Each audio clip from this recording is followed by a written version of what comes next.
The world of aluminium shaping processes is crucial for creating innovative products with diverse designs and properties.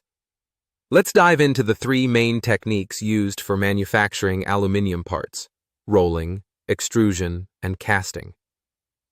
Rolling involves transforming cast and homogenized ingots into sheets and strips.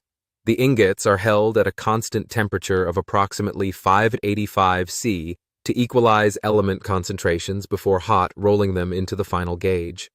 The cold rolling process further reduces these coils into thin sheets. Most rolled products are made from unalloyed aluminium or alloys like 5083, known for maintaining strength even after annealing, and carefully selecting sheet thickness is key for structural applications. Moving to extrusion, cast ingots, also known as logs, are preheated and cut into billets. They are then extruded at temperatures between 450 oz to 490 C to create custom shapes, tubing, or rods that can be further processed. Different alloys are used in extrusion.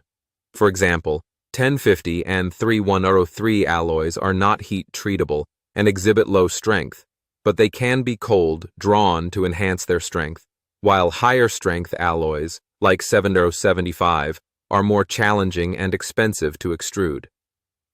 Extrusion allows for thin-walled sections when using alloys like 6060 and 6082, striking a balance between strength and manufacturability, making them popular choices in various applications. Now, let's take a look at casting methods: sand casting, gravity die casting, and pressure die casting. These methods produce aluminium alloys with high silicon content, enhancing the fluidity of molten metal during casting. This is the principle of sand casting. This is the principle of gravity die casting. This is the principle of pressure die casting. After the casting process, the components undergo heat treatments and are often subjected to machining and surface treatments to ensure quality. Thus, machinability is a critical characteristic of cast alloys. Thank you for watching. If you enjoyed this video, please like, comment, and subscribe for more content.